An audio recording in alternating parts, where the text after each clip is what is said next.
Hey, what is going on? Happy Friday. Is it really Friday? Sometimes I have to check and take a look. It is Friday. I'm rocking a sweet new hat thanks to the CyberFox crew. Man, if you guys don't know, I am over at CyberFox and just thrilled and pumped to be there. I've taken a new role as Vice President of Cybersecurity Strategy.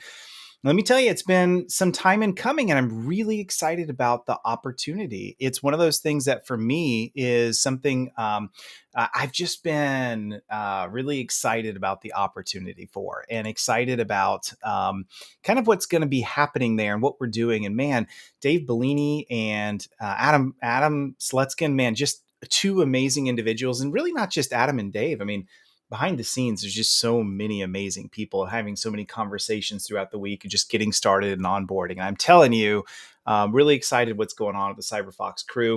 If you're looking to solve for privileged access management, cyberfox.com, check us out. Really doing some amazing things for MSPs across the world. And so just pumped to be there. I mean, I just wanted to start off leading with that.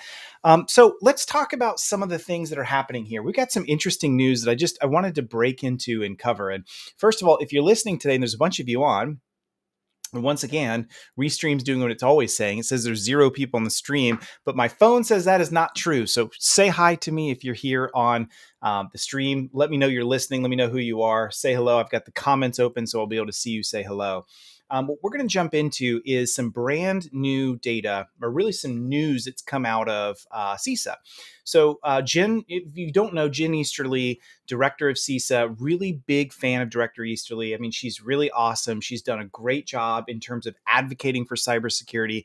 A ton of stuff that's come out from CISA, everything from some really cool open source tools that they've made, some really good research that they're communicating, some collaboration and help between the public and private sector. But let me tell you, once again, they're making the same old mistake. They're doing the same thing that they did last time, that they're doing again. And we're going to be talking about that right there. CISA's huge mistake. And I want to know what you guys think about this as well. I want to get some comments from you. How big of a challenge is this? And when will they finally wake up? So what is that mistake? What are we talking about?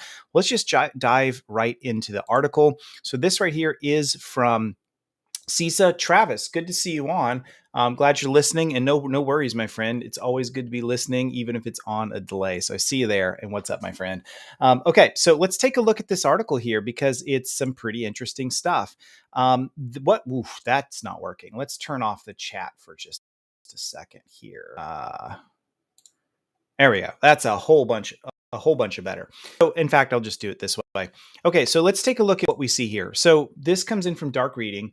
Relatively few organizations have the resources for security programs and security professionals. So the US Cyber Agency is putting programs in place to help them while striving to understand the scope of the problem itself. Hard pause.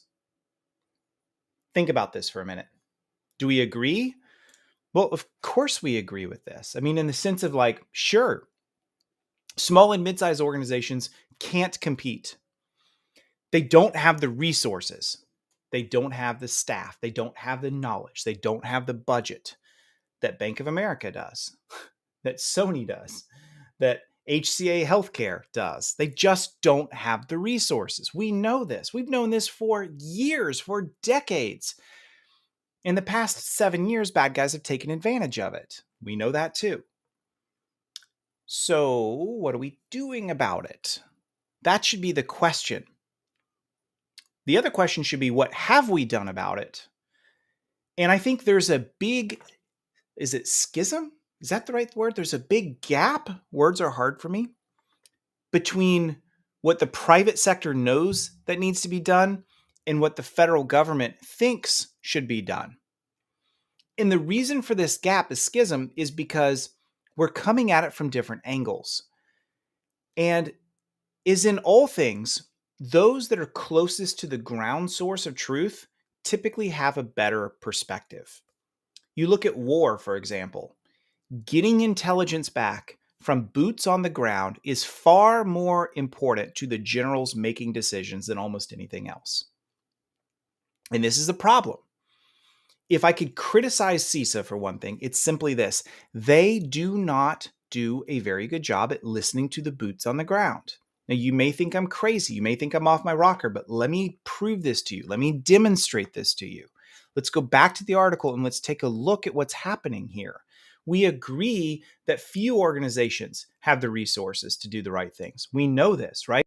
And CISA is trying to put programs in place. Okay, well, what kind of programs are we trying to put in place? Keith Barthold checking in. Chasm? What did I say? Did I say chasm? Maybe I said chasm. Keith, words are clearly hard. You're now my czar of words from here on out. So Keith, thank you. And I still owe you a flight on your ridiculous airplane. So let's try to make that happen this summer. All right. Keith was telling, if you're not following Keith Barthold on LinkedIn, you need to. The guy's not just an awesome MSP owner, but a legit crazy person. He's like, hey, Wes, why don't you get onto my airplane and fly? And I'm going to do this YouTube video series and you're going to be on it. But by the way, you got to wear a parachute. And I'm like, how is this going to work out? I got to sign a waiver and I got to wear a parachute just to get on his plane. Like, how is that going to go over well? Schism, schism, chasm, kachism.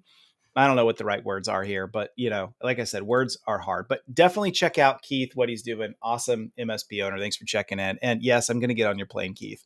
Okay. So let's cover this a little bit more about what we see here and what's missing, because you're going to see probably what I see, right? So every day attackers are attacking small U.S. businesses, election offices, local government agencies, hospitals, K-12, but most such organizations do not have the funding or the dedicated resources to defend themselves or even know that they're being attacked, right? And so we read this and we're like, yeah, no doubt, they don't have the resources. It'd be nice if they had the resources, but they don't have the resources. And here's the thing, they're never going to have the resources. Just by being nature of small business means you don't have the resources that everyone else has. So anyone looking at this is like, yes, they're not going to have the resources. So the solution in mind should be tied back to the assumption that they don't have the resources in place. In other words, if we say, let's use a medical analogy, because I love to use these. If we say, boy, a lot of people really struggle with, cancer. So the government's going to create this really amazing, super sophisticated cancer screening tool that you can use. And you've got to be able to read chemistry levels and be able to take your own blood draws and all this kind of stuff. And now we got early cancer warning systems. What's the average American going to say? You know what? We have a problem. You recognize the problem, but your solution is not geared towards the audience. I don't know how to take my own blood. I don't know how to read chemistry levels and all this stuff. If you're going to try to make that the solution, then you've got the wrong audience in mind. The solution should follow the audience. And this is the big gist of what we're getting across in this article is everyone agrees that small business are being attacked. Everyone sees this. As Aaron Peters checking in, Aaron, they have the resources. They don't have the prioritization. In many cases, that's true. What do we focus on? What do we prioritize? But I can also say, because I work with a lot of small businesses, they don't have the resources, not in terms of the technical capability. So sometimes they're even bereft of both, right? So we all agree this is a problem. I mean, I've talked to probably 7-8 school systems over the past few past few weeks as I've been finishing up my time at Fifth Wall. And a lot of the K-12 school systems are a great example of this, right? They have the IT administrator, and they're dealing with the sprawl of thousands upon thousands of endpoints in their network. And that single IT person is supposed to keep IT systems up, keep them updated, keep teacher systems going, build computer labs and keep them going. And I guess you got to keep them secure on top of that. You can just add that fifth little, that should be no problem, right? Of course, K-12 is being hit left and right. An open school environment, challenges with teachers' unions, lack of budgets for controls, dealing with boards who just don't have the budget or the knowledge of or understanding to do something about security. No doubt K-12's been under attack like never before. We know that. So we agree with the problem. So CISA aims to help these cyber poor places. So that is a direct quote from Director Easterly, cyber poor. And this gets into a little bit of this topic that's been brought up over the past decade, this idea of the cybersecurity poverty line. And I want to know from you guys, what is the cybersecurity poverty line in your mind? In other words, what do we do who are cyber poor, and what is that level of cyber poor? I think this idea of a cybersecurity poverty line, first of all, I wasn't the one to create the term. Um, the term has been around for 10 years or so. You should Google it. I can't remember the security researcher and lady who created it, but she's a brilliant person. And I like the idea of a cybersecurity poverty line. And the thing is that poverty line is shifting all the time. In fact, 10 years ago, I think it was fair to say a cybersecurity poverty line was probably antivirus and firewall. Like that's the minimum standard. And if you don't have that, you're below the poverty line. If you at least have those two things, you're at least at the poverty line. Like it's not great, but at least you got the minimum standard. Well, what's today looking like? Today, the cyber poor poverty line is gone way higher. There's inflation, right? Let's use this economic advantage or this idea. Maybe the median income salary 15, 20 years ago might have been 30, 40K a year. If you're making that much now, it's hard to survive because of inflation. Same thing in cybersecurity. We've had inflation come in, and that inflation of raising the minimum standards is because we suffer from a threat actor who knows who we are, who is operationalized against us and has discovered just how lucrative and honestly easy an MSP or an SMB is to attack. So we've had a shift in the poverty line. So I want to know from you, what is the poverty line that you see? I'll give you some examples of what I consider to be the minimum standards to be at the poverty line.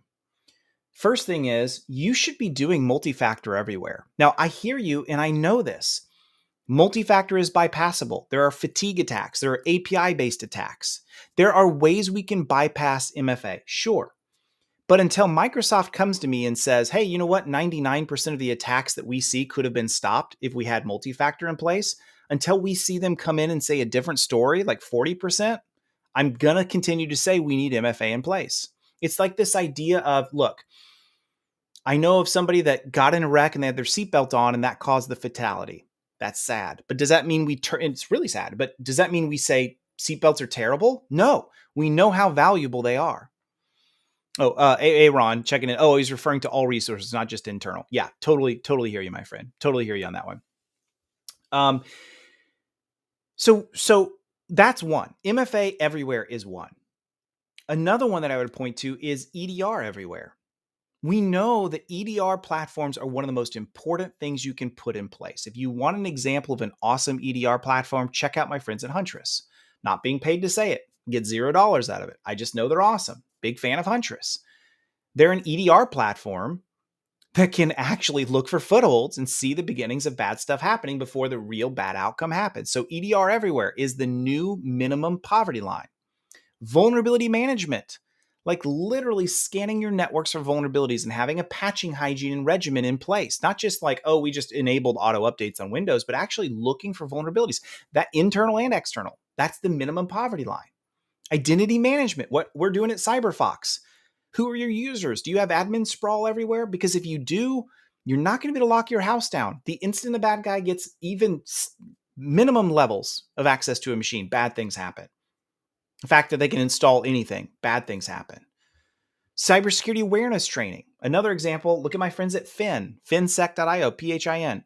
Awesome. Some other great ones out there too, but look at Fin for security awareness, what they call human vulnerability management. How are we training our users? These are the things that come into the poverty line. There are others, and I'd love to know what are the minimum standard poverty line issues that we need to have in place for small and mid-sized business. Keith checking in, minimum requirements for cyber insurance applications are a great place to start that cybersecurity poverty line. Indeed, yes, I agree. That's very well said. In fact, I'm going to give you a link right here because I think it's a really valuable one. This comes from Fifth Wall. And one of the things that we've done at Fifth Wall is we've created the minimum standards that all the carriers need, because Fifth Wall is looking from that perspective of 40-ish carriers they work with, and they looked at the minimums for all of them. And here they are. Let me show you these. These are the minimum standards right here. Let me scroll over and let's take a peek. Why is my browser not updating? Well, that's sure weird. Oh, here we go. Share this tab. Okay. New updates only show one tab at a time. That's pretty. Thank you, Brave, and your new updates. Good to know that. So here we go.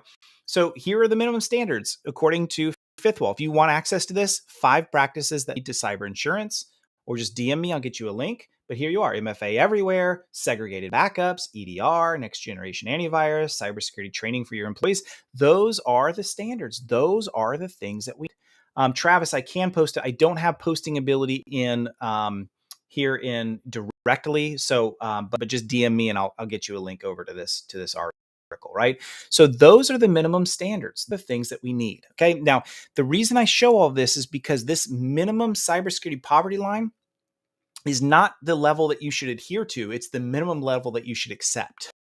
Right? So if you're talking to a bank, you're talking to healthcare, you're talking to a manufacturer, you're talking to a large non-regulated entity, you need to go down this discussion with them of like, what does the minimum poverty line look like? And what's your acceptable standard? Travis, thank you. That is the link right there. Yeah. Thank you for posting that. So click on that link. You can trust Travis. It'll go to a nice, safe place. I promise you. All right. So these, I throw these out there because we need to really define the minimum poverty line. Now, let's get back to the article. All right, let's jump back into this guy. Here we are. So cyber poor, dealing with all that. Agency continues to work, and they mention this, that typically the CISA has really just worked with large companies. And that's pretty true, right? They've really been focused on large orgs, and that's not helpful in this conversation, right? Large orgs need help, but really the small ones do even more. The goal for CISA is to understand their needs and what they need to be able to invest in security and where CISA can help them defend in their capabilities. Again, we all agree with this, right? That's a totally agreeable statement. But how can we help a school district or a small health hospital or a water facility using free services, using assessments, using things like our cyber hygiene and vulnerability scanning? If you didn't know, one of the things that CISA provides, which is awesome, is vulnerability scanning from the external side. You can sign up for free and they will give you free reports that come out of that. Pretty awesome. But again, I come back to this. What does a small water utility in Nowheresville, Kentucky know what to do with a vulnerability scan that comes back from CISA?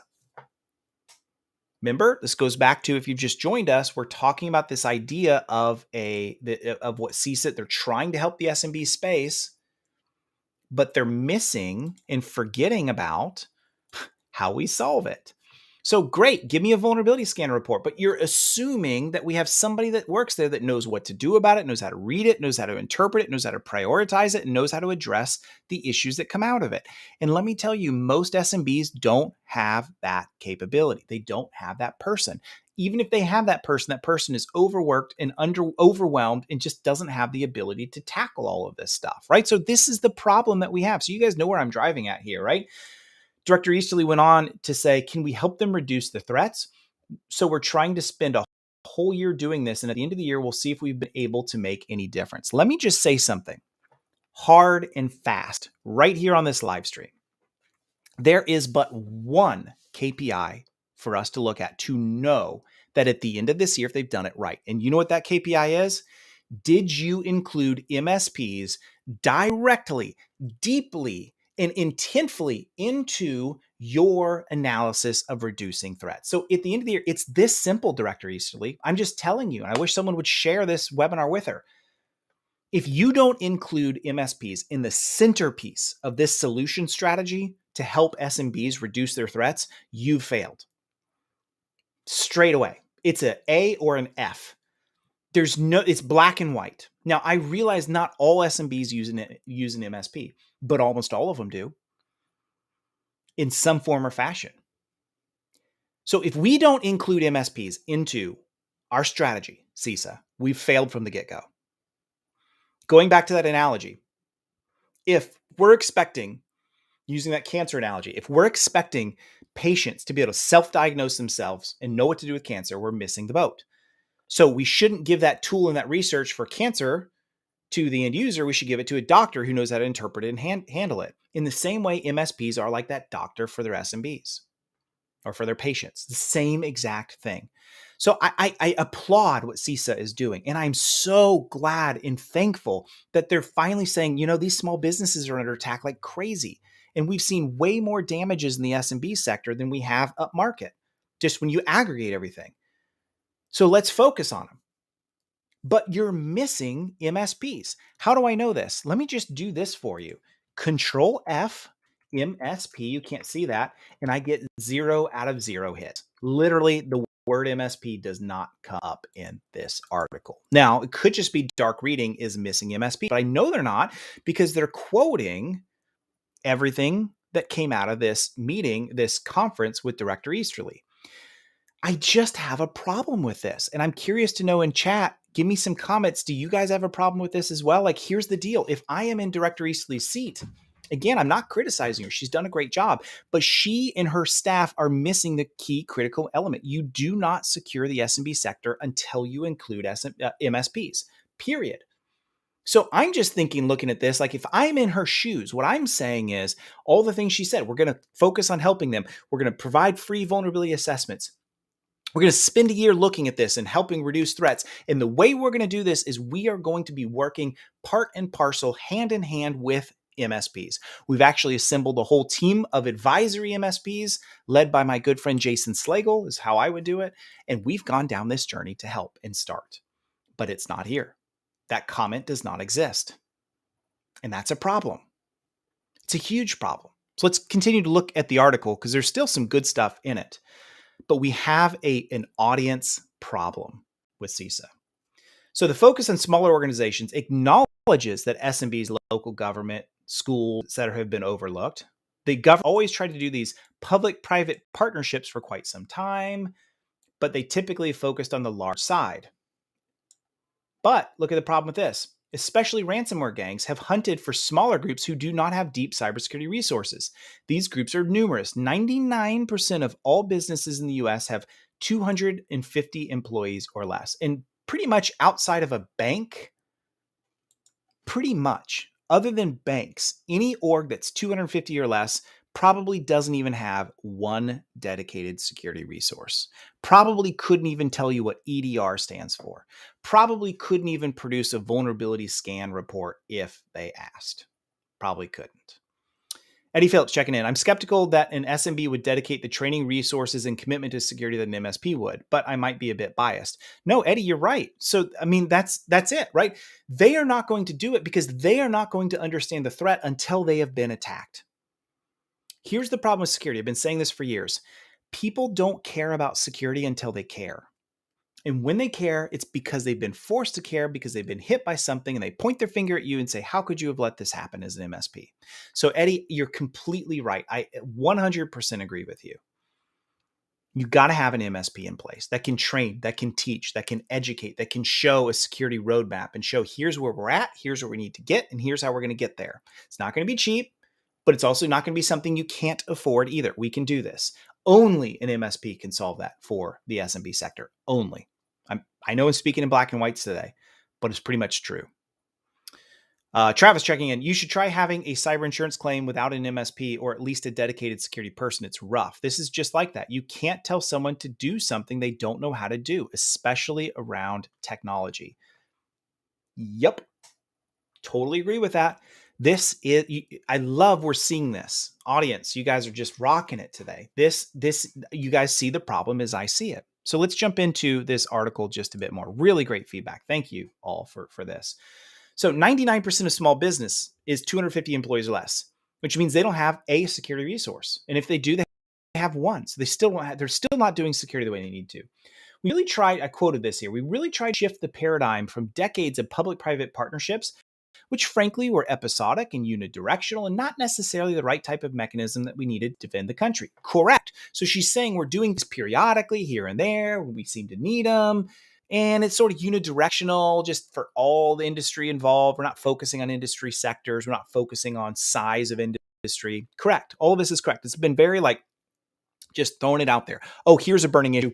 Let's deal with this. Oh, here's a hotbed, threat actor doing something nasty. CISA, put something out on it.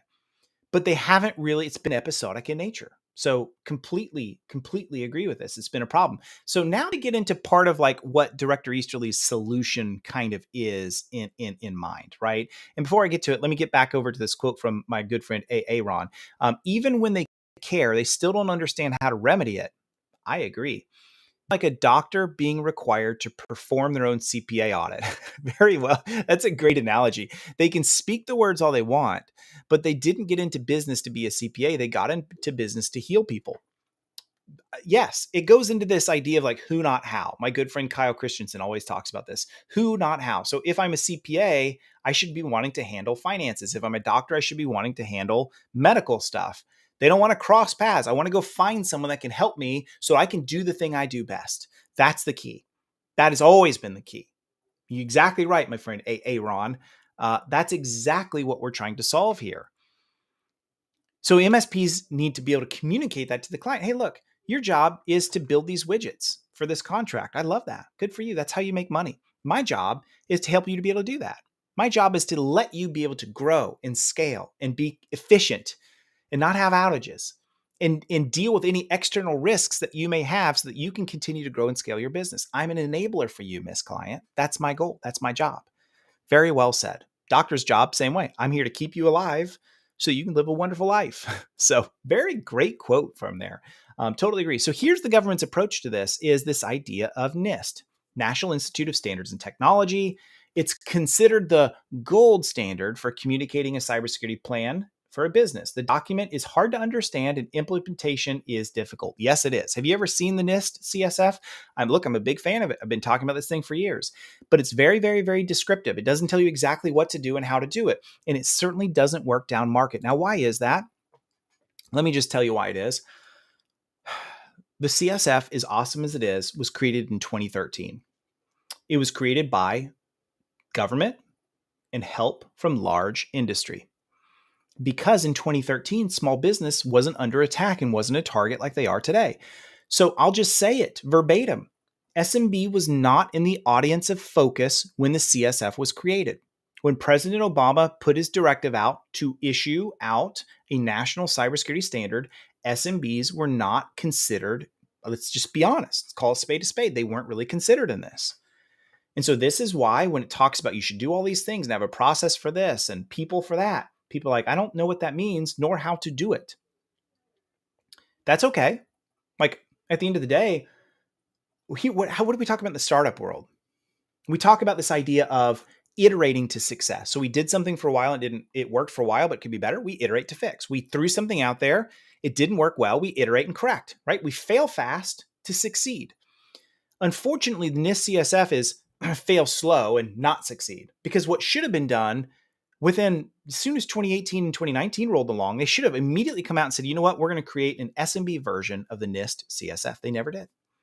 And so this is why the CIS controls have become so popular down market because the CIS controls, if you don't know what they are a set of very prescriptive controls. Do this, do this, do this, do this. It's literally 18 of them split into a bunch of subgroups with a beginner group, a medium group, and an advanced group. They call these implementation groups. By the way, if you want to know more about all of those, just jump into Empath Cyber. There is a link right there to Empath Cyber. I'd love for you to join in if you're an MSP and you're trying to get better at cybersecurity. I know Matt Lee says don't scan these. So if you don't want to scan them and make Matt Lee happy, which I totally get, just empathcyber.com/join and you can jump right into Empath Cyber. It is all about helping MSPs solve this stuff. I don't know what CIS is. I don't know how to communicate it. I don't know how to speak it. That's what Empath Cyber does. Empath Cyber helps everyone in the organization, the MSP, speak cyber better. It's a training platform and it's a community built for the non-technical, built for account reps, VCIOs, and MSP owners and directors, service level managers. Anybody that needs to speak cyber and doesn't feel comfortable with it, what we're talking about today, that right there gets you there. Empath Cyber. I'd love to have you join in. empathcyber.com/join, and you can jump right in. I'd love to have you in, right? So I'm speaking that because CIS has become so important and a lot of MSPs don't really know how to leverage it because of that reason. So going back to this, look what they said about the CSF. Because they know that it's been so difficult, CISA has introduced the CPGs, the Cybersecurity Performance Goals.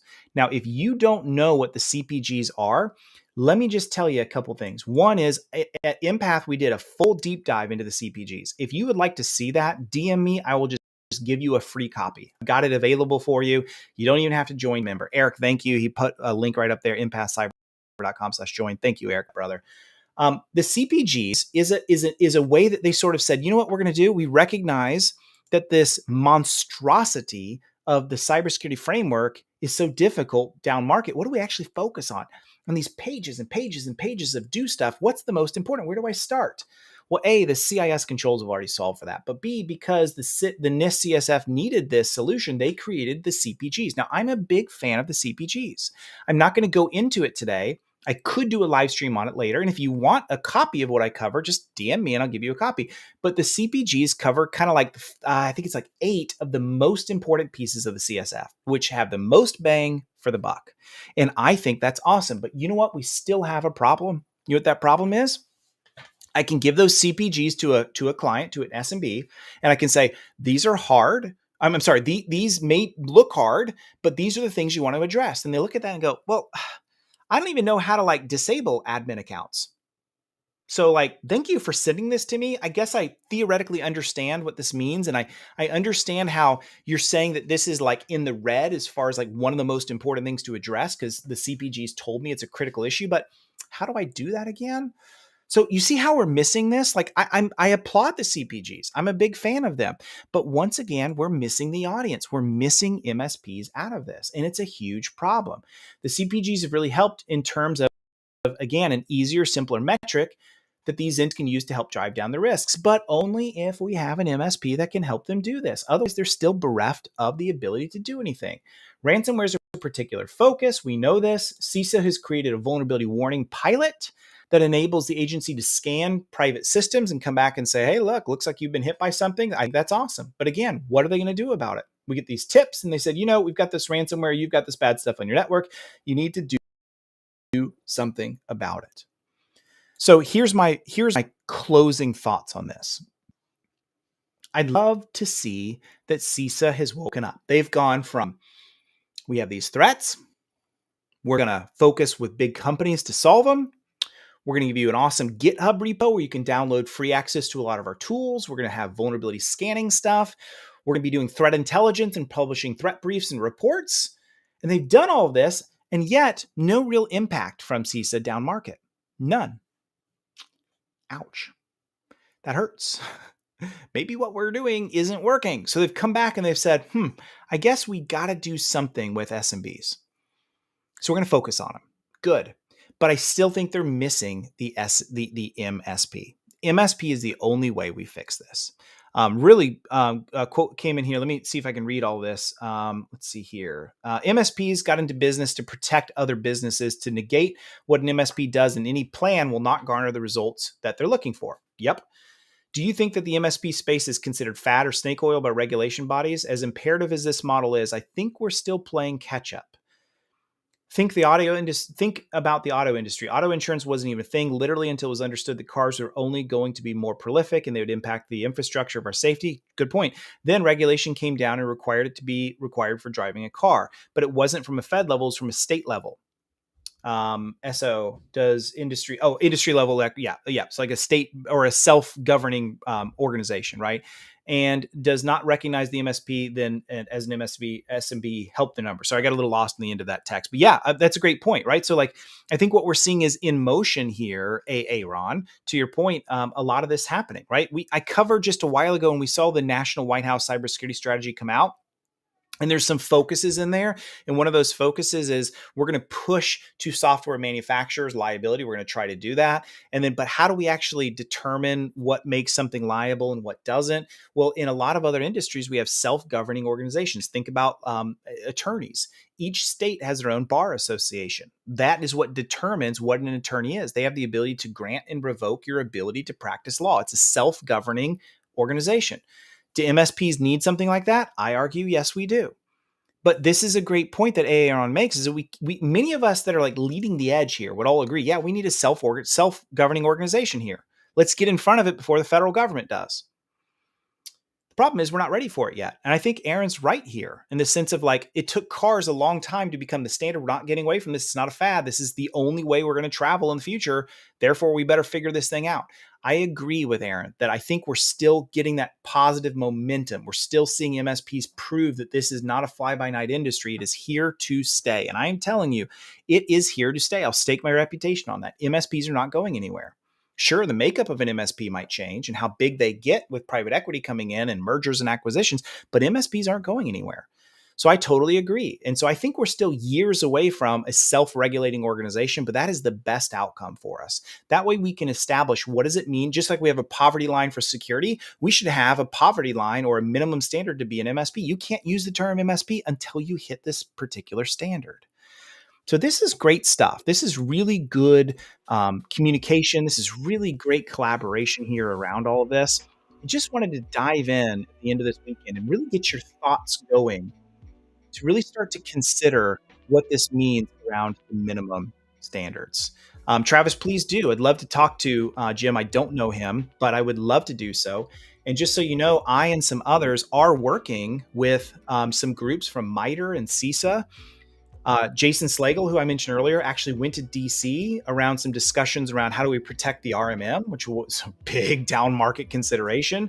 I won't put words into his mouth of what his thoughts were post meeting in DC around that. I'd love to see him. He may have already done a live stream. And Jason, if you're watching this now or anyone's aware of it, link to it here. But traction is being made. So Travis, I'd be happy to talk to anybody in those circles. Traction's being made. I'm not a hater of CISA. I'm a huge fan. But I will call out areas when they miss it. And I think that's I'm doing it critically to help. And I think we all are. I welcome CISA to continue to help. But the beginning of this conversation starts with an MSP. Eddie checking in, my barber has to be federally licensed. Why not an MSP, right? Yeah, good point. Fair point. So there you have it. I hope you guys have an awesome weekend. I'm going to stick around just a little bit longer in case anyone has any questions, has any additional thoughts you're quickly firing out to get out there. But I guess let me end on a positive note. Even though I think CISA is still missing the boat because they're missing the audience of the MSP, they're getting there. They're moving in the right direction. I think eventually they're going to recognize the criticality of the MSP. And I think given enough time, they'll begin to be considered. And I think we'll see some positive traction. But the ultimate goal and outcome of a self-regulating body for MSPs, which is what I think we all want, I think to get there, I think we're going to need we're going to need some time. So there you have it. Travis, best email for me, wes@empathcyber.com. wes@empathcyber.com will get me there. And I guess I'll just end on that. If you guys are looking for an awesome platform to learn and grow in your MSP journey, check out what we're doing in Empath Cyber. Just a super quick 30-second peek at the platform. It's really pretty amazing. We have all kinds of content. We have courses galore. These courses are teaching you all kinds of things. Like, I'm new to my MSP. What are all these things that we're talking about? How do I learn what they are? What is application whitelisting? What's the future of antivirus? What's spam filtering? What's multi-factor authentication? Every single one of these has a video that comes with it to teach you how you use them, how you think about. I've got a course on Intro to the Cyber Defense Matrix, which is just an incredible course. We've got one on cyber insurance. We've got some soft ones like what I call the birds, the bees, and the breaches, how to speak and have a hard conversation when the time is right with a client who doesn't want to budge. Everything in here is all video driven, so it's really fun, easy to watch, easy to consume. We do lots and lots of events as well. If you click on events and you go over here, we do lots of trainings and lots of things together all around interesting things like data flow diagrams in your sales discussions. Looking at other MSPs who are doing a great job, like Bob Miller from Global Data Systems, sharing his cybersecurity maturity levels, really good stuff. We do Ask Me Anything. Many of my members say it's the most important part of all of Empath Cyber is all of that. We've got chat galore. We've got all kinds of things coming up. We've got video content that helps you in your journey on all kinds of things with MSPs. And we're just bringing you into a community of peers to help you get better. By the way, there's the CISA CPG. So if anyone wants access to this guy and wants to see more about it, right here, I'll give you a copy of it if you want to see it and take a peek at it. But if you want to join us, empathcyber.com/join. Happy to have you in there. Happy to get you in. And I'm telling you, it'll take your MSP to the next level. All right, my friends, this has been super fun, super helpful. I am encouraged, even though they're missing the boat a little bit, CISA is. I think given enough time and given talks like these and us all continuing to preach the message of MSPs are the future for down market, it's the only solution that we have, and it is the best solution that we have. This is how we make progress. I hope you guys all have a great weekend. It's been so good to talk to you all. Tell your boss if you're still working, Wes said you can go home and begin the weekend. All right, my friends, thank you so very much.